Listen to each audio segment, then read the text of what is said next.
नमस्कार, KP news के Karnataka bulletin में आपका स्वागत है। मैं हूं अश्विनी आपके साथ। आइए सबसे पहले एक नजर डालते हैं आज के मुख्य समाचारों पर। केंद्र की गाइडलाइंस जारी होने से सूखे की घोषणा में देरी, बीजेपी का आरोप, बेबुनियाद सिद्धरामैया। डीसीएम का चयन हाईकमान द्वारा तय किया जाता है, मंत्री एमबी पाटिल। सार्वजनिक विवाद के करीब 6 महीने के बाद आईएएस अधिकारी रोहिणी सिंधूरी, आईपीएस अधिकारी रूपा मोदगिल को नई पोस्टिंग मिली है। 3 डीसीएम बने तो लोकसभा चुनाव में कांग्रेस को होगा फायदा, केएन राजन्ना। अगर गिरगिट सरकार में दम और ताकत है तो वह कावेरी का पानी छोड़े बिना सुप्रीम कोर्ट में बहस करे, बसवराज बोम्मई।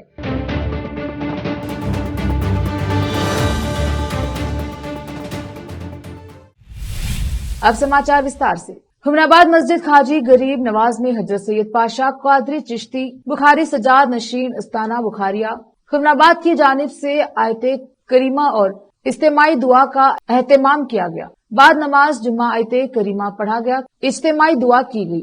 मौलाना मुफ्ती मोहम्मद ख्वाजा मोइनुद्दीन बंदनवाजी गुलबर्गा, मुफ्ती मोहम्मद बशीरुद्दीन निजामी जुनैदी, हाफिज अब्दुल माजिद रजवी, मौलाना इदरसी रजा, सैयद मुस्तफा कादरी शरीक रहे। केपी न्यूज के संवाददाता अजीम की रिपोर्ट। सूखा घोषणा और राहत से संबंधित केंद्र सरकार के सूखा प्रबंध मैनुअल 2020 मानदंडों में समस्याओं के कारण सूखा घोषणा में देरी हुई।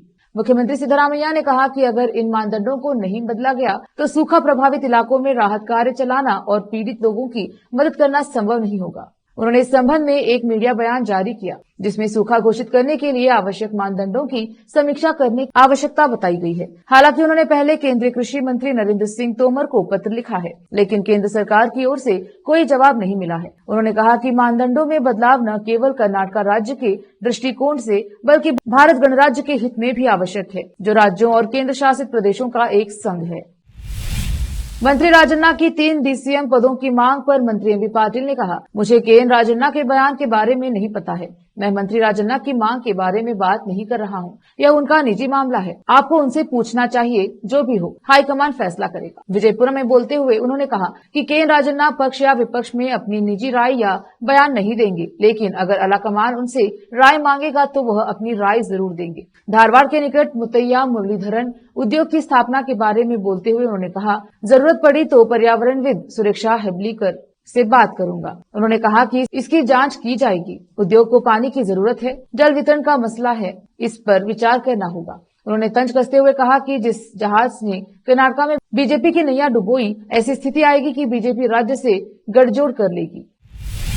ग्रेटर बैंगलोर मेट्रोपॉलिटन कॉर्पोरेशन ने जनता से ग्रेटर बैंगलोर मेट्रोपॉलिटन कॉर्पोरेशन के अधिकार क्षेत्र के भीतर शाही नहरों के अतिक्रमण या अतिक्रमण की पहचान करने में मदद करने का अनुरोध किया है। बीबीएमपी ने एक प्रेस विज्ञप्ति जारी कर पूछा है कि जो कोई भी जानता है या देखता है कि राजकरुवे के तहत वहां एक इमारत का निर्माण किया गया है, वह जोन के इन विशिष्ट कार्यालयों के अधिकारियों के साथ शिकायत दर्ज करा सकता है।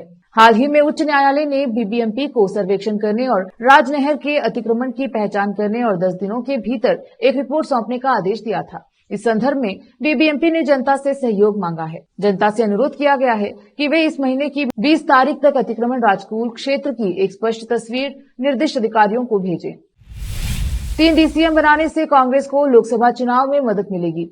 सभी समुदाय हमारा समर्थन करने में मदद करेंगे। सहकारिता मंत्री केएन राजन्ना ने कहा कि वह इस बारे में हाईकमान को पत्र लिखेंगे। इसके जरिए राजन्ना ने 3 डीसीएम बनाने के अपने बयान का बचाव किया। तुमकुर में बोलते हुए उन्होंने कहा कि लोकसभा चुनाव हमारे दरवाजे पर है। चुनाव के लिए सभी पार्टियां कमर कस रही हैं। कांग्रेस को राज्य में लोकसभा सीटें जीतनी चाहिए। हमें पूरा भरोसा है कि हम जीतेंगे। यदि 3 डीसीएम पद सृजित हो जाए तो सभी समुदाय हमारा समर्थन करने में सक्षम होंगे। उन्होंने कहा कि अनुसूचित जाति, जनजाति, अल्पसंख्यक और वीरशैव समुदाय के लिए उप मुख्यमंत्री का पद सृजित किया जाना चाहिए। मेरी व्यक्तिगत राय 3 डीसीएम बनाने की है। मैं इस बारे में कांग्रेस हाईकमान को पत्र लिखूंगा। अगले माह के पहले सप्ताह में आलाकमान नेताओं से मुलाकात करूंगा। हाईकमान को तय करना चाहिए कि किसे चुना जाएगा। आलाकमान का फैसला हम सबका फैसला है। यह पार्टी के हित में अच्छा है। उन्होंने कहा कि जो भी इस बयान से सहमत होगा वह सब ले लेंगे। डीके शिवकुमार को कोई नाराजगी नहीं है। मैं डीके बंधुओं के खिलाफ नहीं हूँ। खुशी है कि डीके शिव कुमार भी उप मुख्यमंत्री हैं। वह हमारी पार्टी के अध्यक्ष हैं। वो पार्टी संगठन के नेता हैं। उनके असहमत होने की स्थिति नहीं बनी है। हमारी सरकार ने सफलतापूर्वक 100 दिन पूरे कर लिए हैं। हमने 5 में से 4 गारंटी पूरी की है। सिर्फ बेरोजगारों को 3000 भत्ता देने की गारंटी बाकी है। अगले कुछ दिनों में इसे लागू कर दिया जाएगा। उन्होंने कहा कि हमने वादे के मुताबिक काम किया है और लोग संतुष्ट भी हैं। पूर्व सीएम बसवराज बोम्मई ने राज्य सरकार पर तमिलनाडु को कावेरी जल छोड़ने पर अपना शब्द बदलने और इसे गिरगिट सरकार कहने का आरोप भी लगाया है। शनिवार को बेंगलुरु में मीडिया से बात करते हुए उन्होंने कहा, कावेरी मुद्दे पर तमिलनाडु का प्रभाव बहुत ज्यादा है। सुप्रीम कोर्ट का आदेश पारित नहीं हुआ है।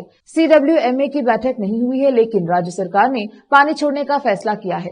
तमिलनाडु को और राज्य के लोगों को धोखा दिया है। हम अपनी पार्टी की ओर से इसका कड़ा विरोध करेंगे। शुरुआत में मुख्यमंत्री सिद्धरामैया ने कहा था कि वह किसी भी कारण से तमिलनाडु को पानी नहीं देंगे। उन्होंने कहा कि DCM डीके शिव कुमार अगले ही दिन पानी छोड़ देंगे। अगर सरकार पानी छोड़ने का फैसला करती है तो सर्वदलीय बैठक बुलाने की जरूरत क्यों है? सीएम सभी दलों की बैठक बुलाते हैं और कहते हैं कि पानी नहीं छोड़ा जाएगा। DCM ने छोड़ा पानी, यह उसरवल्ली सरकार है। उन्होंने तंज कसते हुए कहा कि यह सरकार राज्य के लोगों को धोखा दे रही है और तमिलनाडु को पानी छोड़ना एक काला फैसला है। रुकते हैं ब्रेक के लिए, जल्द लौटेंगे ब्रेक के बाद।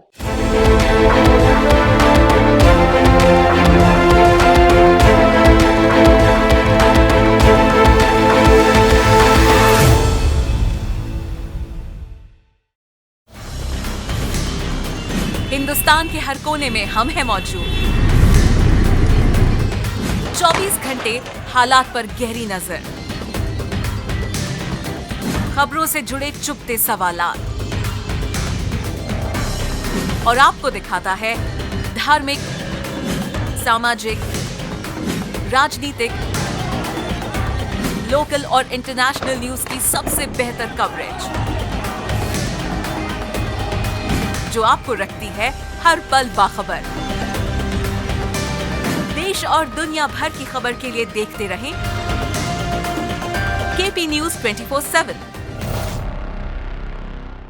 नूर एजुकेशन ट्रस्ट बीदर की ओर से चलाए जाने वाला नूर M.Ed and B.Ed college Bidar, recognized by NCTE Delhi and affiliated to Gulbarga University, Gulbarga. Admission are open for the academic year 2022-23।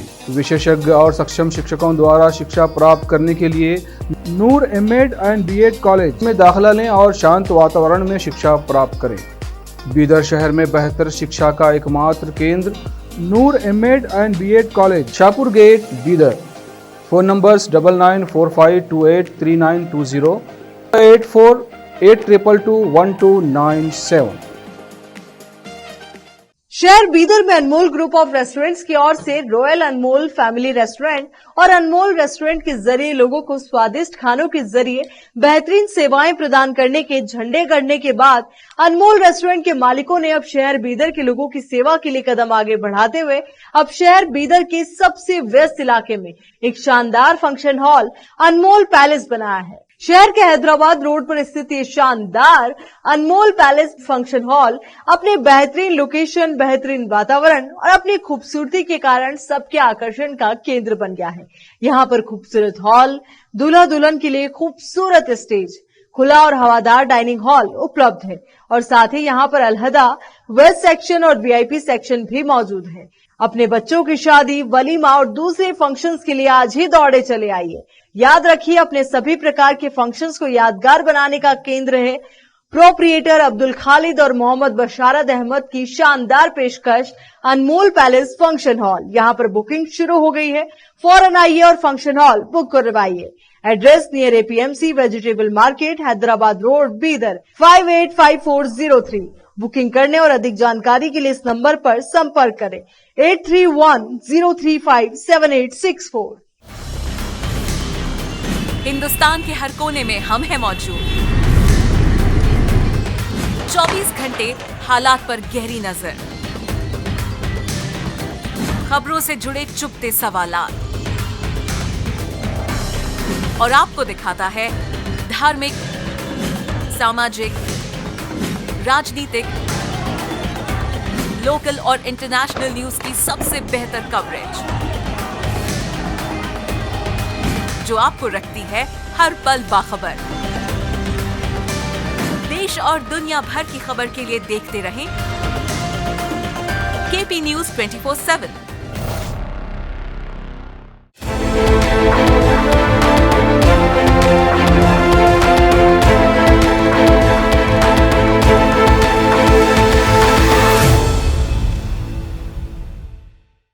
Break के बाद स्वागत है आपका। देखते हैं समाचार।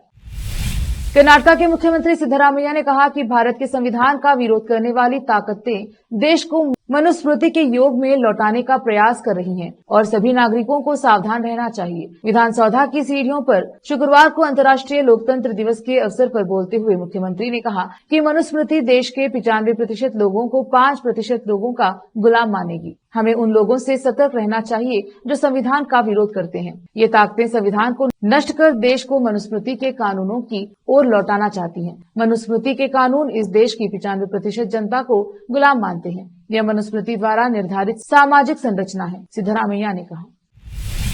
कर्नाटक में सार्वजनिक विवाद के कारण बड़ा विवाद पैदा होने के लगभग 7 महीने बाद आईएएस अधिकारी रोहिणी सिंधूरी और आईपीएस अधिकारी रूपा मोदगिल को नई पोस्टिंग दी गई है, जबकि 2009 बैच के आईएएस अधिकारी सिंधूरी को इस सप्ताह कर्नाटक गजेटियर विभाग के मुख्य संपादक के रूप में तैनात किया गया था। 2000 बैच के आईपीएस अधिकारी मोदगिल को आंतरिक सुरक्षा विभाग में पुलिस महानिरीक्षक के रूप में तैनात किया गया था। इस साल फरवरी में दोनों अधिकारियों के बीच व्यक्तिगत मुद्दों पर सोशल मीडिया पर सार्वजनिक विवाद के बाद कर्नाटक सरकार ने उन्हें उनके पदों से स्थानांतरित कर दिया और उन्हें नई पोस्टिंग नहीं दी। जब विवाद हुआ तब सिंधूरी हिंदू धार्मिक और धर्मार्थ बंदोबस्ती के आयुक्त थे और मोदगिल कर्नाटक राज्य हस्तशिल्प विकास निगम लिमिटेड के प्रबंधक निदेशक थे। बीजेपी नेता सीटी रवि ने कहा कि राज्य में कांग्रेस सरकार के 4 महीने पूरे हो गए हैं। राज्य की जनता बढ़ती महंगाई की मार झेल रही है।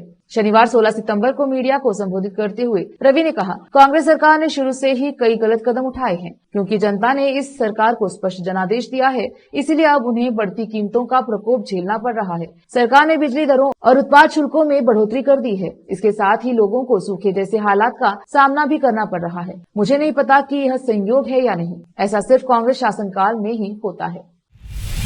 शहर के उर्वा खुफिया विभाग कार्यालय में शनिवार को ड्यूटी के दौरान खुफिया विभाग के कर्मी की हृदय गति रुकने से मौत हो गई। मृतक की पहचान उर्वा मारीगुड़ी निवासी राजेश पी यू 45 वर्ष के रूप में हुई है। शनिवार दोपहर को ड्यूटी के दौरान राजेश को सीने में दर्द हुआ और शौचालय गया लेकिन गिर गया। राजेश 1993 बैच के थे और उनकी सेवा के 7 साल बाकी थे। उन्होंने सूरतकल और पनाम्बुर पुलिस स्टेशनों में कर्मचारी के रूप में भी काम किया था।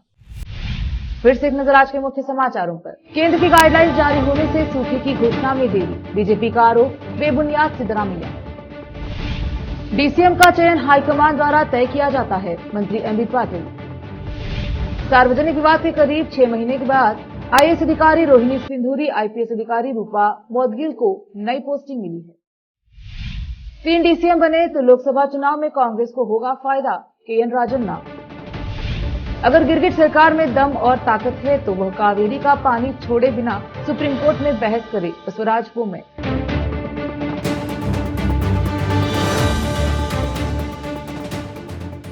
केपी न्यूज के कर्नाटक बुलेटिन में आज इतना ही। देखते रहिए केपी न्यूज 24/7। धन्यवाद।